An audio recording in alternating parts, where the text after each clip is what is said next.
Hey folks, welcome back to another top 5 list from yours truly, Sam Healey. Today, I'm going to be taking a look at my top 5 themeless games that I still love. For me, theme is a big thing for games. If there isn't a theme for me to kind of sink my teeth into, to wrap my arms around, whatever you might say, I'm pretty much looking for another game to play, to be honest with you. So these 5 games are games that really have either no theme whatsoever or such a thin theme that it might as well be non-existent, and it could be anything really. So these are top 5 themeless games that I still really enjoy playing. Okay, so my number 5 game is a game that I've actually talked about a lot, and just a caveat here, I have talked a lot about most of these games. 3 out of the 5 I've talked a lot about, so you'll probably already know what's coming, but the top 2 are newer games that haven't talked about as much as. So my number 5, though, you've probably heard it before. My number 5 is Gem Blow. Gem Blow is a game that I've had ever since we lived in Korea. That's where I was introduced to it, and just kind of fell in love with it. I've never really been a big fan of abstract strategy games, but this one just, I don't know, something about it, the colors, the shapes of the pieces, the gameplay, I don't know what it was, but all of it maybe, it just really brought it to the forefront, and it has stayed on my shelves ever since I first was able to get it back in Korea. So Gem Blow is really neat abstract strategy game that I really enjoyed. I love it every single time I play it. You guys need to go check it out if you have not yet. Gem Blow, my number 5. My number 4 is a game that I've talked about at some length, but maybe not as much recently, and that is a game called Kahuna. Kahuna is a 2-player abstract strategy game that where you're trying to gain control of these different islands.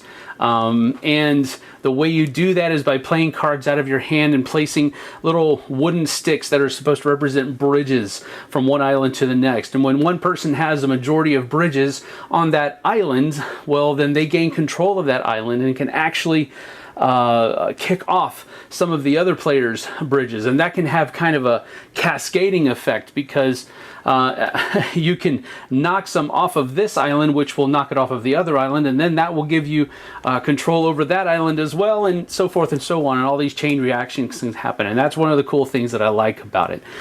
Just a really cool back and forth 2-player game, very abstract, has a very thin theme on it, but that is Kahuna, my number 4. My number 3 has absolutely no theme whatsoever that I know of. I think they tried to make it an Aztec temple building kind of game in the version that I have, but it has since been taken over by the Blockus franchise, and now it's just called Blockus 3D. It used to be called Rumus, but now it's just called Blockus 3D, and it's a really fun game where you have a certain map, so to speak, that you have to build upon, and so you're confined to those spaces and the levels of each space. And so at the end of the game, once somebody can't place any more pieces out, you look down, and whoever has the most pieces of their color showing from the top down, that's how many points you score. Whoever has the most points is the winner. Really fun for me. I love spatial organization, Tetris-y type of feel to it, and so Rumus or Blockus 3D is my number 3. My number 2 is a game that is an abstract strategy game, absolutely abstract, but it is a game that the first time I played it, it was in a restaurant and with Jason. And Jason is all about strategy and being able to figure things out and be able to stay 2-3 moves ahead of the guy that he's playing, and I was able to beat him, and maybe that had a little bit to do with it, but I've played it a lot since and had a great time with it. My number 2 is Onitama. Onitama is a Dice Tower Essentials line board game put out by Arcane Wonders, but that doesn't diminish how much I like the game. It had to make my list. It was literally the second game that I thought of for this list, and because of it, because of that, I just had to put it on my list. It's very, very cool where two Kung Fu masters are taking their group of students and trying to overcome the neighboring school of Kung Fu or what have you.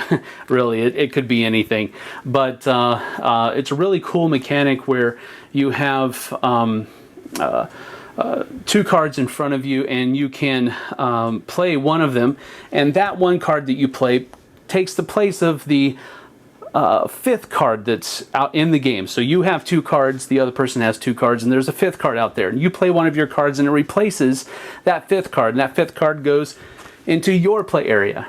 And so you're literally, whenever you make a move, you're giving the other person the ability to make that same move. And I just really like that dichotomy of the game, because if you lose this game, you literally gave the other person the ability to beat you. And I just really like that. So my number 2 is Onitama.